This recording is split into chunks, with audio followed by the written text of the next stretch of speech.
Hello everyone and welcome to the introductory webinar about the type classes. Today we will have a look at the concept of a type class and how it can be used in your everyday Scala work to simplify certain things and to overcome certain limitations. So today, first of all, we will have a look at a certain problem with hierarchies that type classes overcome.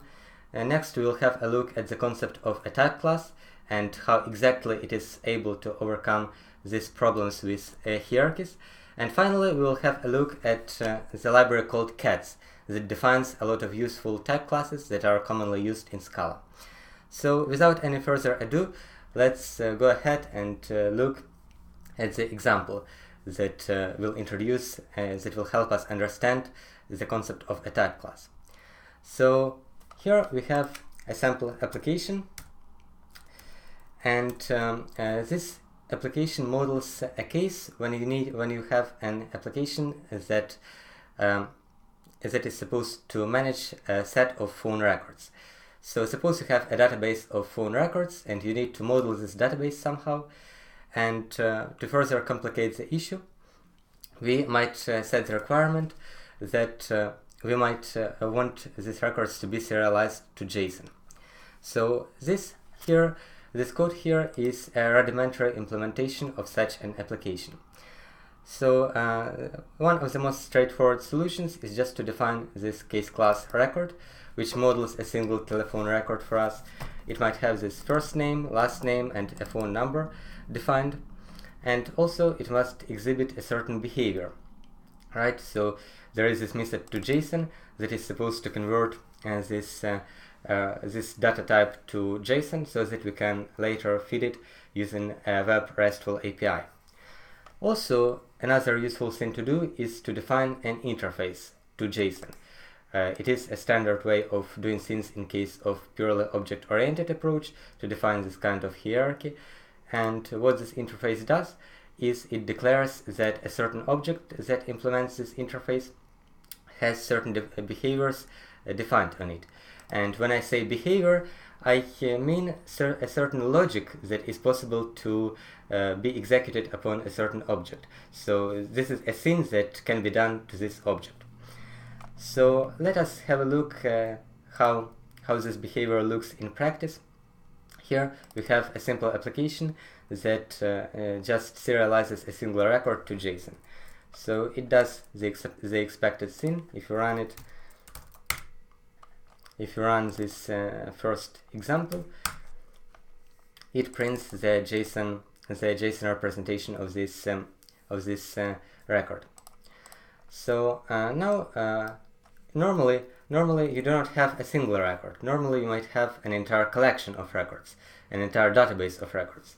So let us have a look at what happens in case if we want to serialize an entire list of records, of phone records, to JSON. So suppose you do not want to define your ad hoc implementation of a collection. You want to use a nice native Scala collection library. So in this case you might want to define a list of records as I have done here. But the problem here is to define a method that serializes these records to JSON.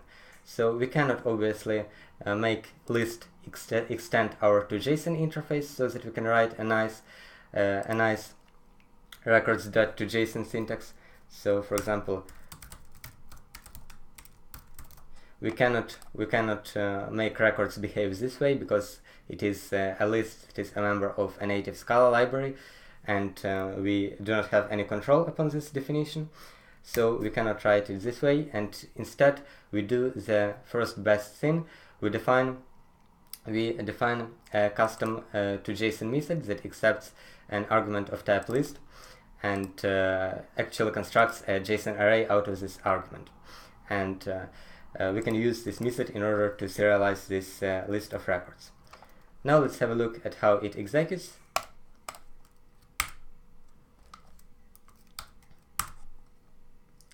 So it also does an obvious thing, an expected thing.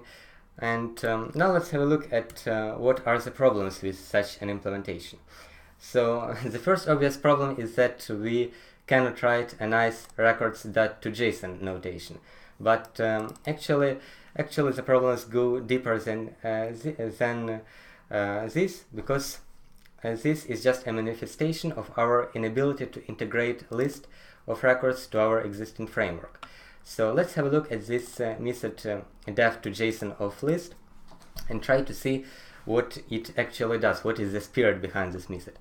So this method accepts a list of objects that extend this toJSON interface, so toJSON interface here, and they rely on the fact that every member of this list exhibits a certain behavior, and this behavior is an ability to be converted to JSON as defined by this interface. And relying on this behavior, this method defines a behavior on a list of toJSONs. So this def.toJSON is not only a method of our API, it is a behavior upon a list of toJSONs. This is so because it defines a certain action that can be done upon this list of toJSONs. And in practice, we might expect that that according to the definition of this method, if you pass to this method a list of objects that exhibit this toJSON behavior, we might expect it to be converted to JSON. And we also know that list of toJSON exhibits this behavior to JSON, because here we have just defined this behavior to JSON on a list of toJSONs. So we might expect that thing like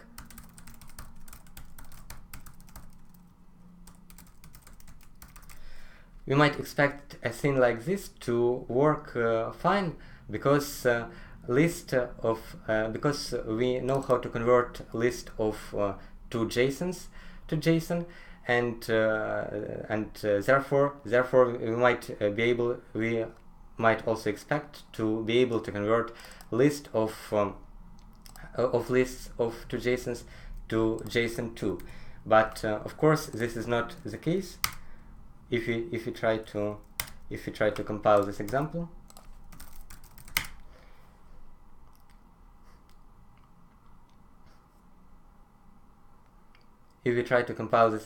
we get a compile time error here. And the reason for this compile time error, of course, is that we may know how to convert a list of toJSONs, but we do not know how to convert a list of toJSONs, because a list does not extend this interface. So to summarize, the problem here is that we are not able to integrate third-party libraries with our library phone book. We might have a third-party class that is totally serializable to JSON, for example, a list of records, but we are not able to extend an interface to JSON to make it extend the interface to JSON, because it is a third-party library. So because list is defined in a third-party library, and an inheritance must be defined in the sources of this third-party library, we cannot define this kind of inheritance, and we cannot make this statement work. So now let us have a look at how we might use type classes, the idea of a type class, in order to overcome this challenge and to help integrate third-party libraries with a current library. So here I have the same library called PhoneBook, and it is the implementation of the same library, but using the type class methodology and the type class ideas. So first of all, let's have a look at what the type class is. So essentially here you can see the simplest type class. The type class can be defined as a bunch of methods, a bunch of behaviors that can be performed on a certain object of a certain type. So here we have a type class toJSON defined on a certain type parameter t, and what it means is that the type parameter t, the data type parameter t, has certain behaviors defined upon it that are defined by this type class to.json. So, for example, if we have a case class of a data type of record here, and we have an type class to.json of record, it means that we know how to perform all the operations defined by this type class upon the data type record. So all the operations that are defined by to.json are possible to be executed upon this record, and we have only one such operation. It is to.json, and it is defined as the same way it was defined in our hierarchy example. So currently what the type class approach achieves is that it decouples the data from the behavior defined upon this data. So if we go one page back to our hierarchy example and have a look at our record case class, we see that the behavior of the data type and the data itself are defined in one place. So in our case, the data is the first name, the last name, and the phone number. This is just raw data, and the behavior is to.json, what you can do with this data. They are all defined as members of a single case class record, and they are defined in one place. They are coupled one with another. Now let us have a look at our type class example, and what we can see here is that the data is decoupled from the behavior on this data. So here we have this case class record. It does not extend anything, it does not implement any interface, it does not have any associated methods with it. All the methods are defined in a separate place. All the methods are defined with the help of the type classes. So here is the type class, and likewise the type class knows nothing about the data. The only place where it receives the data is the entry point to the method, the argument of the method that defines the desired behavior. So because of this fine decoupling between the data and the behavior, we are no longer required to declare the behavior that data exposes. We are no longer required to declare this behavior as an inheritance during the definition of the data type. So here we have this definition of record, and we are not required to declare that it extends anything or implements anything. It is totally independent of our hierarchy that we might want to define. So this is very nice, but so far if we just have this type class and a record, all we are able to do is if we want to invoke this behavior on some data type of the type record, all we are able to do is to write something like this.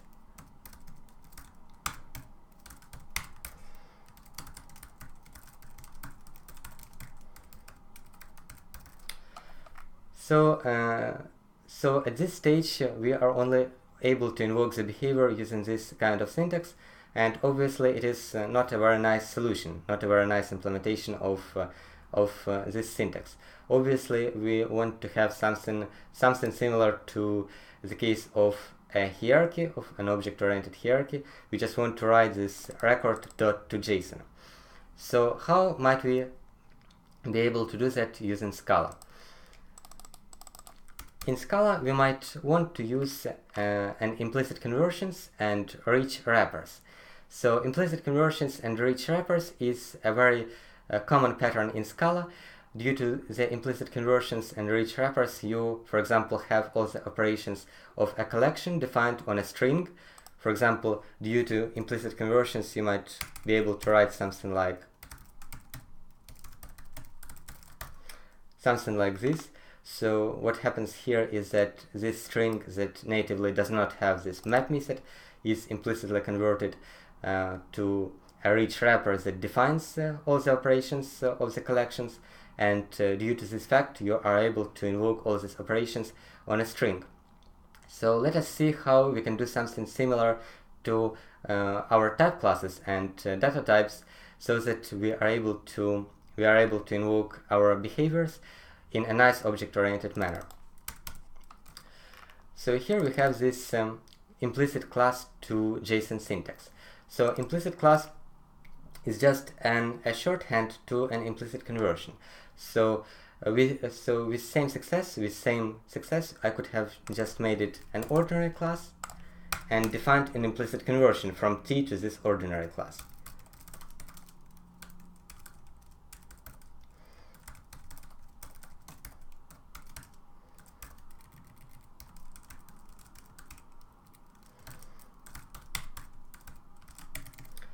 So this is a pretty common pattern, to have a rich wrapper and an implicit conversion to a rich wrapper, and therefore Scala has a shorthand syntax for this pattern, which we are going to use here. Implicit class to JSON syntax merely defines an implicit conversion from the type T, from the type of its a single argument, single constructor argument, to this rich wrapper to JSON syntax. Also, we have another argument to the constructor here. It is an implicit argument of it is a type class to JSON of T. Now let's have a look, why do we need this implicit argument of to JSON of T, and how it is supposed to work. So this rich wrapper defines a single method to JSON, and it is supposed to provide a nice way to write things like x.toJSON, so that we do not need to invoke the required toJSON behavior using this toJSON type class, so that we are able to invoke it using this nice object-oriented style. This is the role of the rich wrapper here, and its toJSON method. But we know that we have all the behaviors defined into a type class. So without a type class, we do not know how to convert X to JSON. So whenever we need to perform a conversion to JSON, we need a type class in scope. So precisely for this reason, we have here another constructor argument called of type to JSON of T. And yeah, so what it does is it basically delegates this invocation of the desired behavior to the target type class of type to JSON of T. Now let's have a look at the example, how we might write this the previous example from the previous source, from the previous source file, how we can write this example of a single record into the type class fashion. And if you compare the two, we see that they are identical. You can use the same nice syntax in order to serialize the record to JSON. So first of all, let's see whether it works.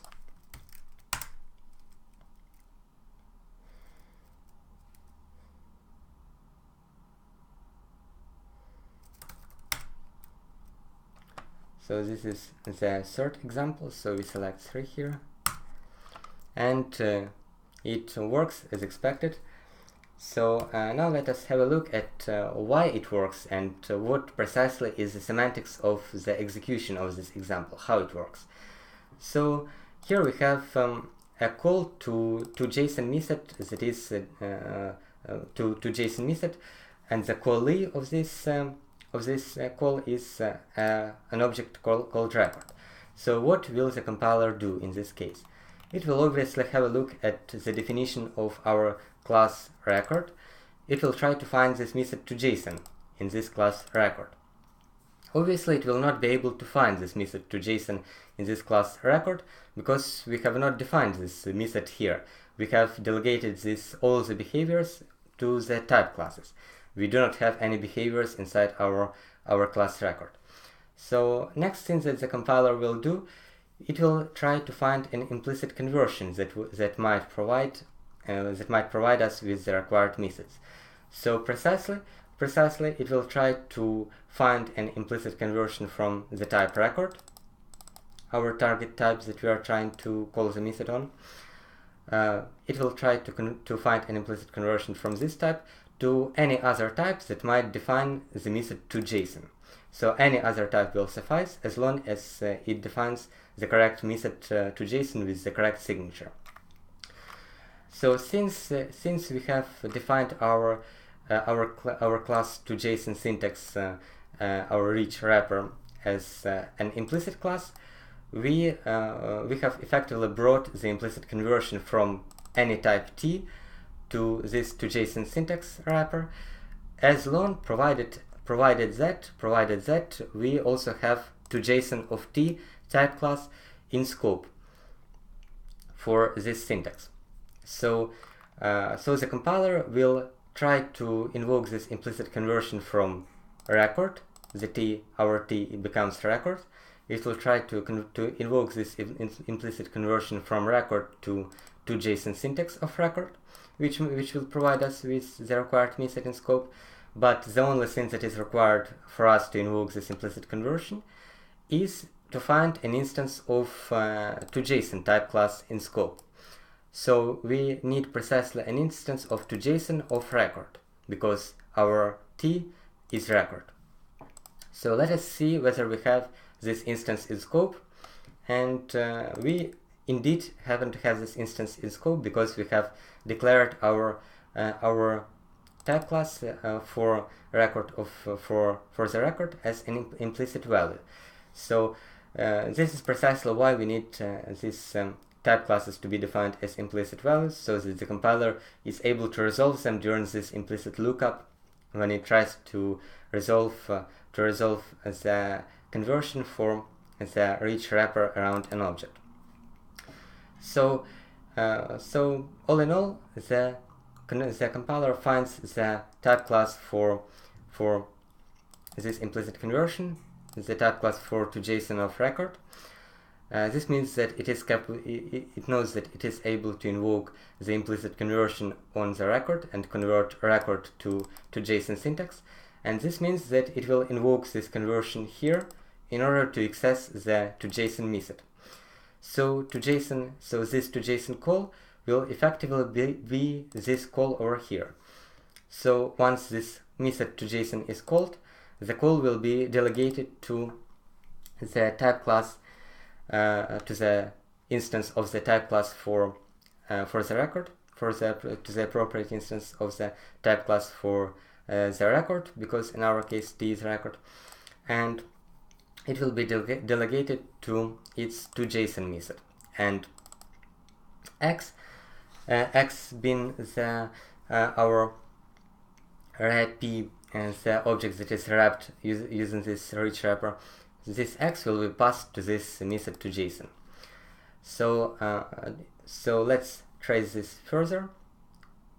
Our to JSON method of a type class is defined here because this is precisely the instance of the type class that is used in this implicit conversion. So it takes precisely a record as an argument and actually does the straightforward job of converting this record into a JSON object.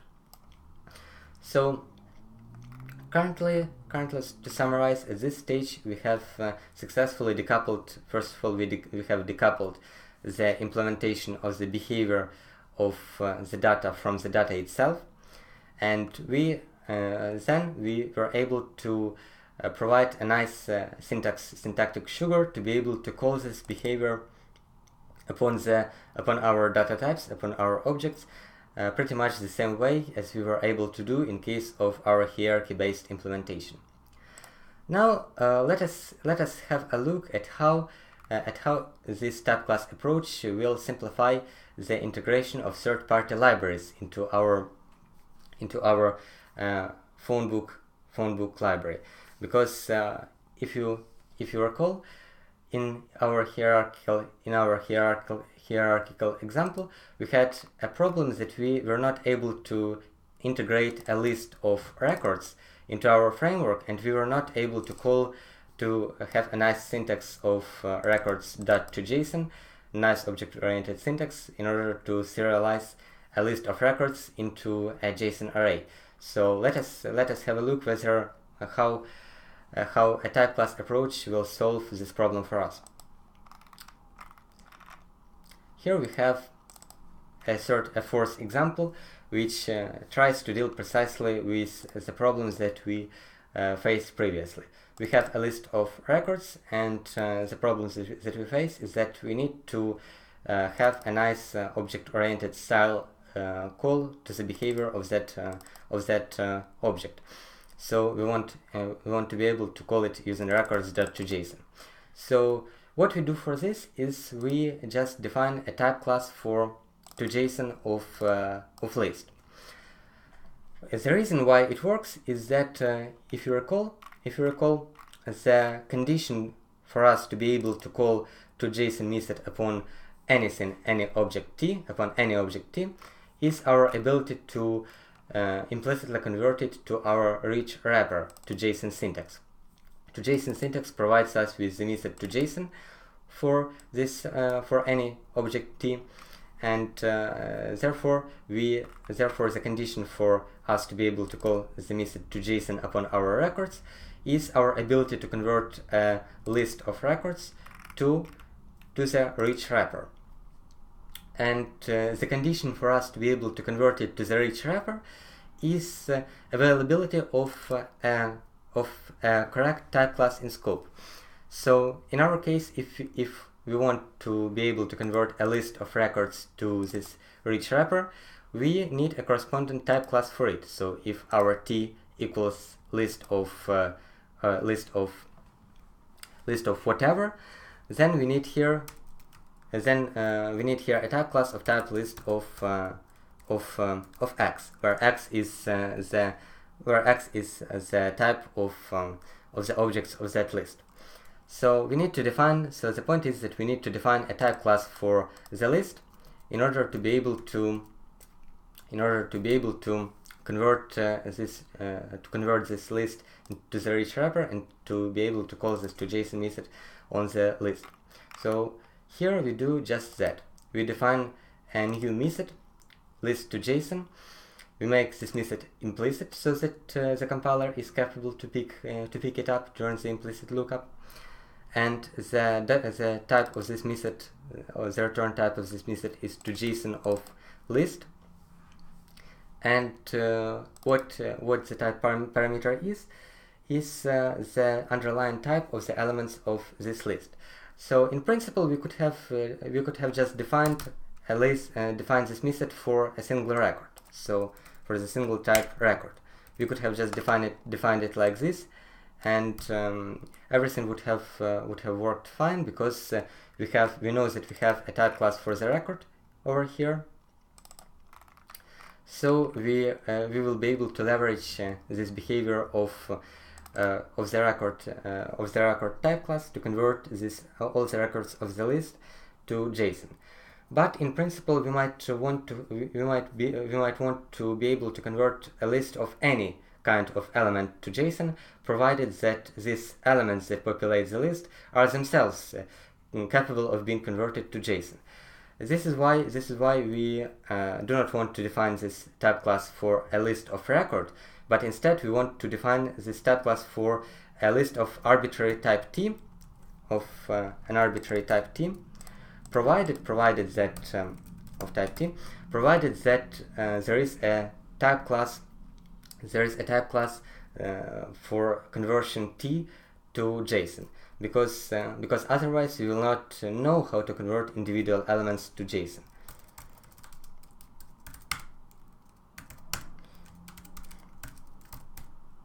To JSON of the type t.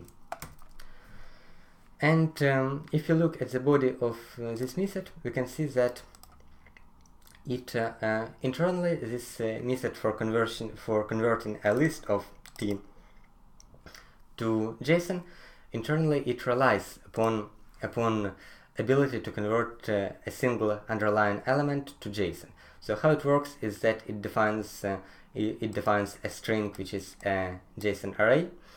Inside that string, it takes the list, it maps each individual element of this list to JSON, converts each individual element of this list to JSON using the behavior defined by this type class to JSON of t for each individual element. And afterwards we make a string out of this list of JSON objects, and we make this string separated by the new line and a nice indentation. So if we have a look at how it works, so this is the first example. So it works as expected here. So to summarize this section, the reason why we were able to integrate a completely third-party class list into our framework, and we were able to call toJSON upon this completely third-party object. The reason for this is that we have decoupled our data from the behavior on this data. Here we have data that is completely independent from any hierarchies. It does not extend any interfaces. It does not even know which behavior is possible to be done to it. It is just a raw data. It does not know what you can do with it. It is just raw data. And we have decoupled this raw data from the behavior that is possible on this data. So we have defined a standard way to define the behavior, or the behavior that is possible that you can do to any object t using the type class. And finally, we have a type class that defines the behaviors. We have the data that defines, well, the raw data. And finally, we have found a way to glue the two things together, the data and the behavior, to glue them together so that we are able to use nice object-oriented syntax on them. And the way we have done that is we have made use of the nice Scala feature, Scala capability of implicit conversions. We have defined a way to convert our raw data, a data that is agnostic of any behaviors that are possible to be done on it. We are converting this raw data to something, to a rich wrapper, which knows a certain behaviors that can be run upon this data. So in this case, it is a wrapper that knows how to do the toJSON operation upon the data. So this brings another question. We have just showed that the data can be completely decoupled on the behavior, and if you look at the way we have defined the behaviors, this toJSON of t-type class, this syntactic sugar for toJSON, if we have a close look here, there is not a single place here where we mention the class record. So here we do not deal with records, here we do not deal with records too. So the two are completely agnostic one from another. And the question is whether we are able to define the entire libraries of such behaviors in a way that is agnostic from the data, the entire libraries of type classes. And the answer is actually yes. And one such library that is very popular currently, it becomes a de facto standard for the type classes, is cats. So here we have this type level cats library, which defines a lot of type classes that can be used in practice, and that you can use to avoid the hierarchies in practice. So let us have a very brief look at the architecture of this library and how you might be able to start using it in your own projects at once. So let's have a look at the API of this library. Here we have the top level package of this library called cats, and under this package we have all these classes, and they are in fact the type classes. Right, so if we have a look, if we just to have a brief reminder of what the type class is, let's have a look at this example 2 of ours. Here is our type class. It is what it consists of essentially is the type for which it is defined, the type parameter t for which it is defined, and a bunch of operations that you can run upon this type t upon which a type class is defined. Now let us go to some type class defined in the cats library and have a look at what behavior might it provide. So let us have a look at this, for example, show type class and how it is defined. So similarly to our to JSON type class, maybe I'll show the two together so that you can have a look at how they are similar. So similarly to the type class to JSON of t, this type class of show of t also has a type parameter t, and what it means is that it is a type of the object upon which you can run all the operations defined by the show type class. The documentation for this show type class makes it clear which exactly operations we can run on this object t, for whichever object t this type class is defined for, and it happens to be just a better toString implementation. So it just knows how to convert an object t to string. If we have a look at the methods that are defined by this type class, we also see that we only have just one lone method called show, and it is a behavior of that is possible on the type t, and this behavior essentially knows how to convert an object t to the type string. So for example, if we have a string, a show of integer, we might know how to convert an integer to string. So this t will be an integer, and the output of this conversion will be string. Now let's perhaps have a look at another type class that is a bit more harder, but nevertheless you should be familiar with the functionality that it provides. So let's have a look at functor. So probably you know, every Scala programmer knows that this method map that you can do on collections, using which you can map one collection to another collection. And what functor does, it essentially provides you with the means to define this map method for any kind of collection. So ordinarily you can have this method map defined only on Scala collection types, for example, list of something, set of something, etc. But a functor provides you with a capability to define this map method upon any kind of data type that conforms to f of something. So it might not be even a collection. It might be, for example, a future, an option, maybe some ad hoc type that you define for yourself. But the point here is that using a functor, you are able to inject a map method to any kind of the data structure, provided that you know how to define this map method. Finally, we might want to have a look at a monad method, a monad type class, and what it provides us with is this flat map method that I'm sure also many Scala programmers are familiar with, because it is a pretty useful method for Scala collections.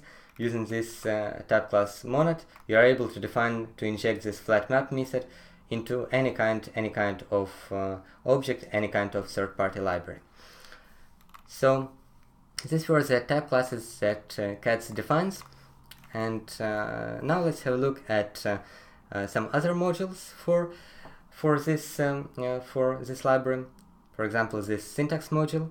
So what the syntax module has is it has this nice implicit conversions from any object t to a wrapper that defines a lot of operations upon this wrapper, provided a corresponding type class is available for the implicit conversion. So let us have a look at a concrete example to see what I mean. Here is an object called show, and judging from the name and the package it resides at, it must provide an implicit conversion to have a nice access to the methods defined by the show type class. So let us also have a look at the way our syntactic sugar is defined in our library. In our library we have an implicit class, which is essentially an implicit def that converts any type t to a rich wrapper. In the case of cats, we also have an implicit def, an implicit conversion from an arbitrary type t to some type ops of t, which we will cover a bit later, provided that we have a type class show of t. So if we have a type class show of t, it means that we know how to perform all the operations defined in this show type class over some object t. If we have such a type class, we can convert any object t for which this type class is defined to a certain object of class ops of t. And what this object is, let's find out. So it defines an only method show of string. So this means that anything that is converted to this ops of t, any object that is converted to this ops of t can be a callee to this method called show. And we will see a concrete example of how to perform this kind of operation a bit later. And but before we jump to an example, let's have a look at the final module of cats that is essential for using cats. Let's go to the root library and then to instances. So instances defines some sample implementations of the type classes for some core Scala data types. So for example, let's jump to list, and here we see that we have an implicit def, which is a type class show for a list of A. So if we import this all the items of the object list, then we will have this implicit conversion, implicit type class in scope, implicit type class show in scope, and we will be able to use it to display any list as a string. So to summarize the cats library, what it consists of is a bunch of type classes that define a lot of common behaviors, things like reach to string method, things like map, things like flat map, and many other things. You can just click upon these objects and explore what each of them defines. Next, it defines a nice syntactic sugar for each and every of these type classes. Finally, it defines a bunch of instances for the core Scala classes, a bunch of type classes that make sense for the core Scala classes. Now let us have a look at how we might want to use cats in order to solve our original problem.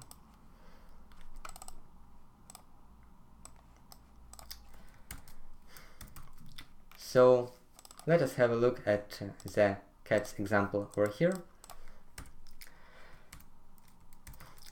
So the same problem, the same library called phonebook, the same case class of record, and the same need to be able to serialize this case class to a JSON string. Now, how can we do that with cats? We have seen a type class in cats that does more or less the things that we are looking to do here. We saw this type class called show, and the job of this type class show is to convert any object t to a string. In our case, the string is a JSON object, so we might try to use this show type class in order to achieve what we want to achieve. So first of all, we do some imports from cats. So as you remember, all the type classes in cats reside in the root top level cats package. So we might want to import everything from this package, but with the same success we could have just imported this show type class here. But it is usually a good practice to import everything from this package so that you can use everything without additional imports. And next, in order to use nice object-oriented syntax, we import the syntactic sugar implicit conversions from using this import cat syntax dot all. So all imports all the syntax that is available in cats. For as you remember, we have had a look at the show, the functor, and the monad type classes. So all will import all the syntax for not only for the show but also for all the other type classes that are present in cats. So if you want just the syntax for show, you might want to import only the show object, the wrappers from the show object, so that you don't have any other conversions in scope. Next, we define our record as the same way we defined it previously in our previous example with the type classes. It is just a piece of raw data. It is agnostic of any behavior defined on it. Next, let's have a look at what else we had in our previous example and what we might need to define in our current example, and what can be left to cats. So in our previous example, we had to define a type class that declares the required behavior. In our case, we are using the show class from cats, so we do not need to define this type class here. Next, in our previous example, we had to define an implicit conversion in order to be able to use this nice toJSON method in an object-oriented style with x, so that we can call x.toJSON for any object t for which this toJSON is defined. In case of cats, however, we already have such an implicit conversion defined by cats, so we have just imported it, and we do not need to define it by ourselves. Finally, we had to define a concrete type class toJSON of record, so that we explain how exactly to perform the behavior of converting a record to string to the framework, to our framework. In case of cats, we of course do not have a default instance of this type class. Cats does not provide it because it is our ad hoc library. Cats does not know about it, so we actually need to define an instance of this type class by ourselves.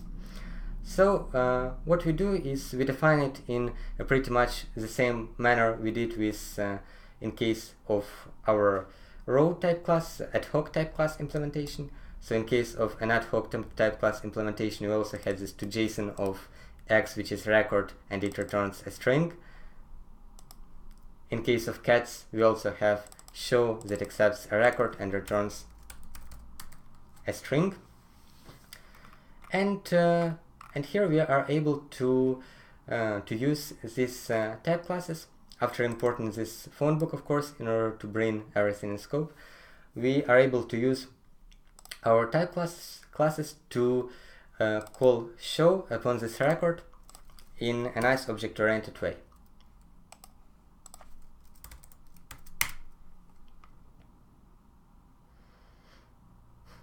This is the fifth example.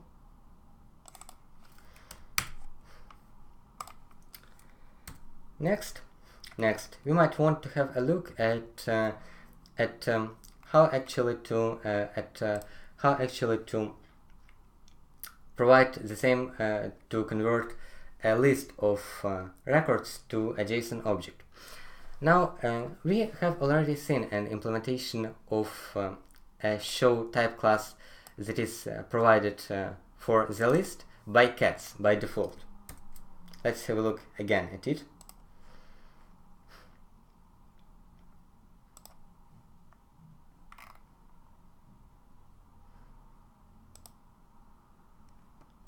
So the list contains all the type classes that cats provides for the list. So here we have a default instance that cats provides for the list, a default show instance that cats provides for the list. So in principle, we might think that we do not need to define another instance of show for the list. We might want to try to just comment out this our implementation that I have included here, and just use the implementations that cats provides. Let's try to do that. In order to do that, we need to import this instance from the cats library.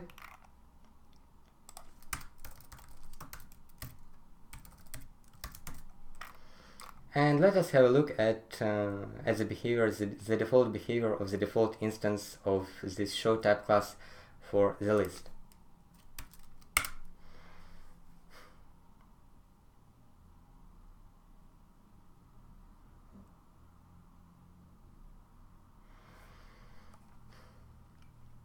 So this is our sixth example, and we wanted to get back an array, a JSON array of JSON objects, but instead we get a string that is a default implementation of a list that cats provides. So this is apparently not the behavior that we want, but nevertheless it is instructive to see once again why it works exactly and what happens under the hood. So when we call records.show, records is a list of records. .show is not a default member of list.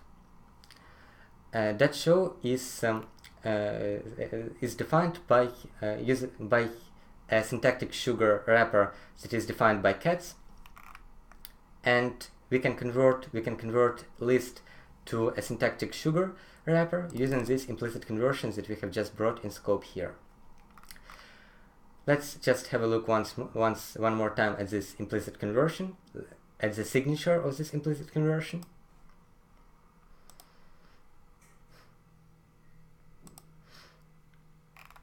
We go to syntax for show, and we have this signature of this implicit conversion, and we see that in order to be able to use this implicit conversion, we must have a type class of show of t in scope, where t is our object that we are trying to convert.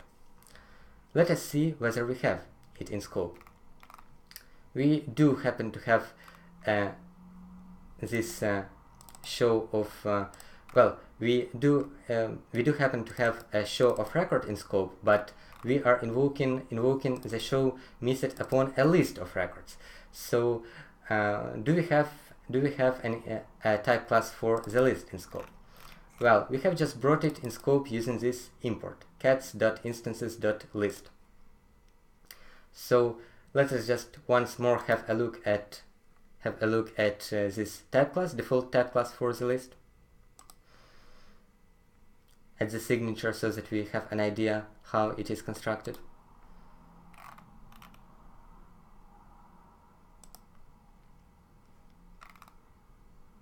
Here is the default implementation of the show type class for list of A, and in order to be able to construct this show of list of A, we must first have an implicit type class for A. So we must so the spirit of this type class is that it knows how to construct a string representation of a list of A, provided that we are able to construct a string representation of individual A's. So do we have a type class for A? What is A? What is our A? Well, our list is a list of records. So A is a record here. Do we have a type class for a record? Yes, we do have a type class for the record. So this is why this implicit conversion, this implicit construction of the type class will be satisfied. So implicit show of record gives us implicit show of list of records. Implicit show of list of records gives us a syntax for the show of list of records.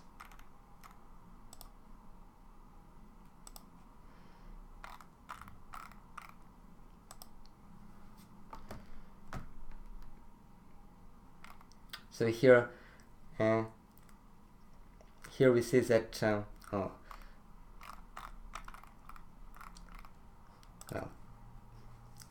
here is the correct conversion. Here is the correct conversion. So we have show of list of records, and therefore we can construct this ops of list of records.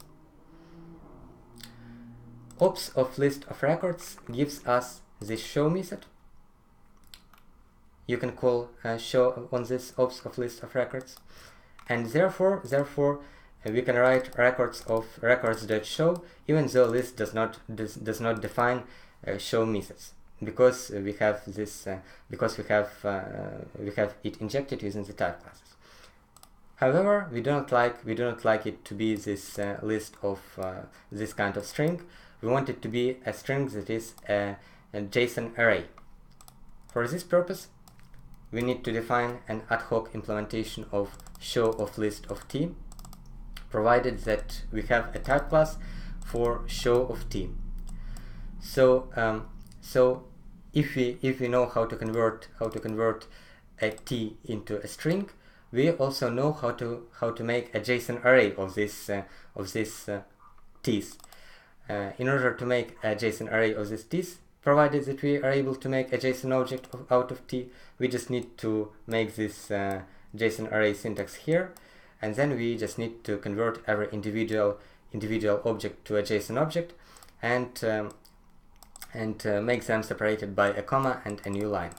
However, if I just try to compile it here like this, I will get an error, because note that it is an error that might be not very obvious and very hard and pretty hard to debug if you are new to the system. So what it says is that value show is not a member of list of records, and obviously what you can deduce from here is that something went wrong during the implicit resolution over here, but the compiler does not tell you what exactly. So what went wrong here exactly is that we have two implementations of the show type class for the list in scope. This is the default implementation of the show type class that we have imported for cats from cats. This is another implementation of show of list of t that we have defined ad hoc, so that we are able to construct a JSON array out of list of t. So the compiler does not know which one to select, and this is why it is not able to perform an implicit conversion, and hence you are not able to call the show method over here. If you remove one of the implementations and try to compile it, everything compiles, and if we run this example, it runs successfully. So the lesson that you can draw out from here is that you do not want, in general, you do not want to import all the type classes, all the type class instances in scope. You need to keep track of what implicit instances and what implicit conversions you import into scope, and you must know why exactly you import this or that thing. Because if you just import everything, then you might end up having all this difficult things to debug. So yes, this is pretty much it for this webinar, and I think if you have any questions, you can ask them to the live chat.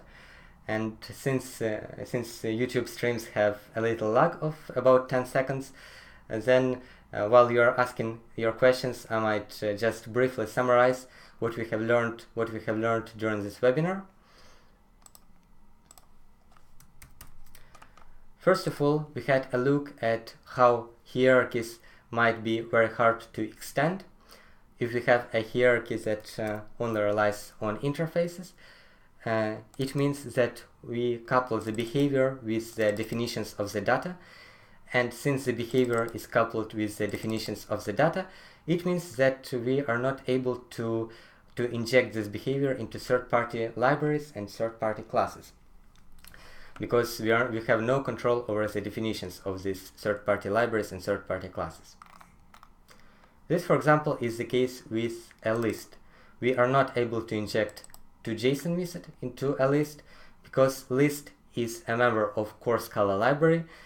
toJSON is defined by our interface toJSON, and we do not have any control over the definition of list.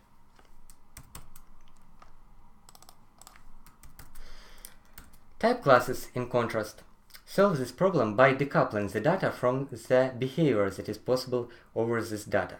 So we have the raw data over here, the raw data record over here.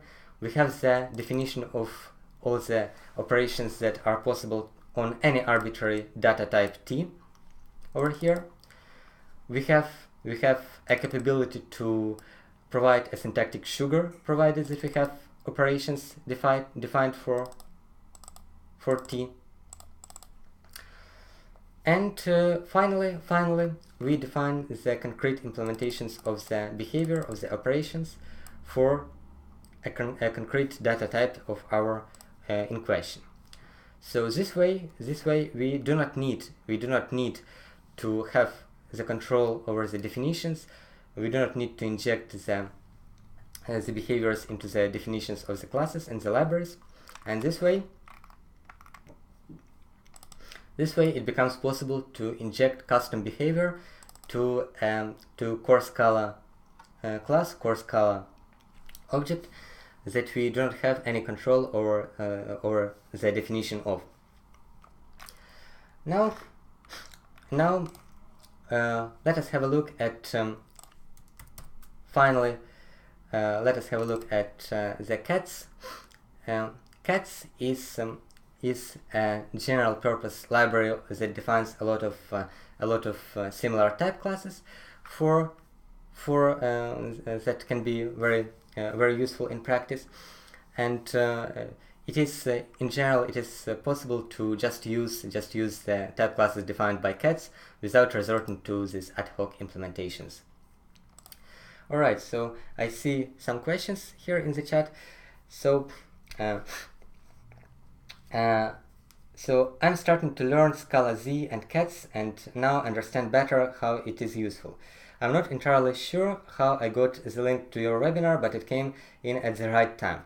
I can tell you that at least for me this was very well explained. Thanks a lot. I haven't looked at it, but do you know if this is how Circe is built? Well, first of all, I'm glad that you liked this webinar. And Circe is actually a member of this type level umbrella. So if you look here, if you look at cats is a member of the type level umbrella too. It has, as you can see in the address, it is a member of the type level umbrella. So let's have a look at what this type level umbrella is all about. So this type level Scala aims to let's have a look at actually its slogan: let the Scala compiler work for you. So we have actually witnessed during this webinar the fact that type classes work is possible only because of this elaborate Scala compiler. So this fact that Scala compiler is able to do these implicit conversions and is able to do this also to resolve the implicit conversions recursively, so that one implicit conversion may require another implicit object in scope, it is all due to the Scala compiler. So this type level.scala aims to build upon these type classes upon some other concepts to provide you with the tools to actually leverage the compiler to its maximum. So somewhere here, as far as I remember, they had the list of their projects. So let's have a look at their list of projects, and indeed they have their Circe, as far as I remember. So indeed, Circe leverages this idea of the type class to build a nice JSON parsing library for Scala. I will not go into deep details on how this Circe works, of course, because it is a separate topic, but I can say that yes, it uses a similar idea to which cats uses. It does not, as far as I recall, it oh no, it says that it does integrate with cats and shapeless, so it seems as that it does use cats. But in general, all the libraries that you can find or at this type level umbrella, all of these libraries, they rely pretty heavily on the idea of type level computations and the idea of type classes, and understanding of type classes actually is essential for understanding of the majority of these libraries that you find under this type level umbrella. So if you understand type classes, you can easily understand all the other at least many other libraries that are under this type level umbrella. And in general, type level umbrella is actually very well worth exploring. So I hope this answers your question. And since there is this 10 seconds lag, I might have a look at this series for some time, and maybe if somebody else has any questions, you can ask them in the live chat. So for the time being, I'll have a look at this series library, maybe show briefly its API. So it is even its interface, even its main website is similar to the cat's website. And if you look at its API, I do not really remember exactly the way it works, but the central concepts of it are the idea of these cursors, and maybe with some luck we will see any type classes, some type classes used inside of this library. So maybe, yes. So I do not see any type classes used here direct. Oh yeah, no. Here I do see one case of user is a type class. So here we have this get method that obviously attempts to decode a value of JSON object in a certain position, and we see that in order to do that we need to have a certain behavior in scope, a behavior of A. Alright, so I have another question here. Hi Anatoly. Unfortunately, the email invite went to my spam box. Will the content be offered as VOD? Hello, Frank. Actually, YouTube records all the streams that we are doing. So, if I'm not mistaken, the link to the YouTube video will be the same as the link to this stream. So it will be accessible via the same link. If it is not accessible via the same link, then I'll provide a link via an email. Hopefully it does not go to the spam directory again. But also I'll provide a link via my blog, which is I'll write it in the chat.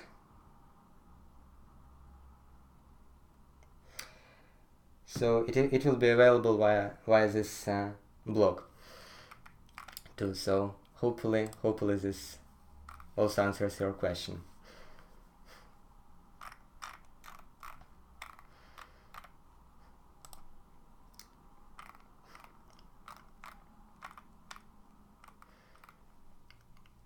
One more case of usage of a type class inside of series here. Alright, so I guess if I don't see any more questions here, then thank you everyone for attending this webinar. It was nice having you, and hopefully it will be helpful in your everyday Scala work. Alright, goodbye. It was nice having you.